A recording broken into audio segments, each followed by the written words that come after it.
will listen when your community demands it. Do you have any statistics about how, I know this is a kind of a loaded question, but how sex trafficking, specifically with minors, is affecting the general population? Because I think a lot of times, like, the regular people are like, I'm not going to spend time thinking about that. I'm really worried about my car getting broken into, my house getting broken into, getting assaulted. And so they don't think about how that is actually affecting them. Are there some statistics that shine some light on that? I mean, here's a statistic. And again, the problem is just talking about this tiny sliver of sex trafficking. Sure. The ability to exploit a young woman is based on a lot of different things. And a lot of times that's based on some other pattern of abuse, you know? And when I first heard many years ago that 1 in 4 women is sexually assaulted, that statistic angered me, because I thought, how can that be? 1 in 4 people don't have brown eyes. You know what I mean? Like that. You can't exaggerate statistics because it waters down the true reality of it. But I'll tell you what, that's a true statistic. 1 in 4 women is sexually assaulted or sexually abused. That's insane. And we talk about sex trafficking. Well, we're already starting downstream. That woman became vulnerable. That woman became a target because she already had a brokenness within her, because she was abused by a young man.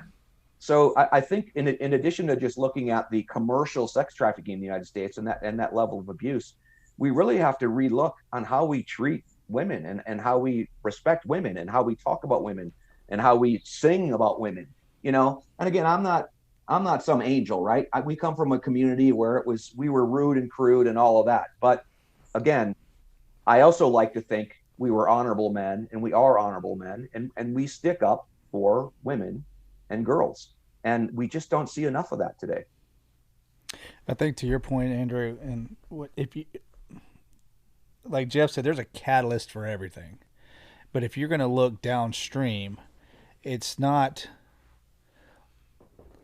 what will a pool of abused women, where does that land? Where does that end up? And that's if there's an increase, a statistical increase in these sorts of crimes, downstream you have an influx of depression, suicide, maybe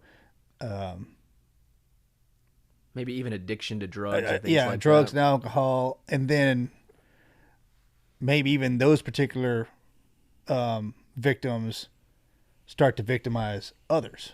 Yep. And so the spider web grows. It's like a cancer.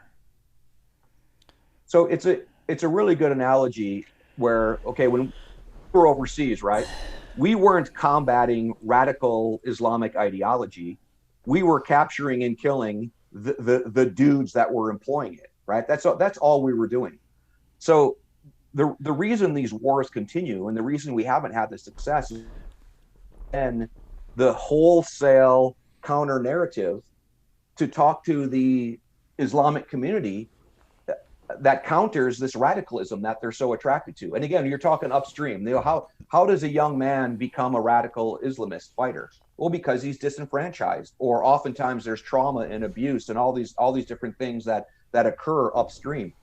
You and I in the military, we were the pointy end of the spear. If we got your name, you were leaving the planet. But that doesn't solve the problem. And that's the same thing when it comes to what we do with ATP.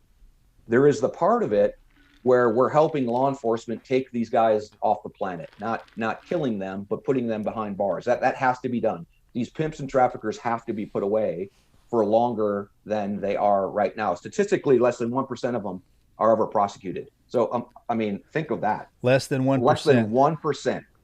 So if that's when we talk about, how bad this crime is, there's so much room for improvement. If you can go to 1 to 2 to 4 to 8% of these guys behind bars, they're going to start to make some different business choices. Just like we saw, right?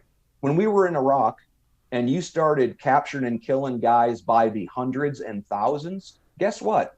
That young man started to make a different choice, right? This is the Team Never Quit podcast. So buckle up, Buttercup.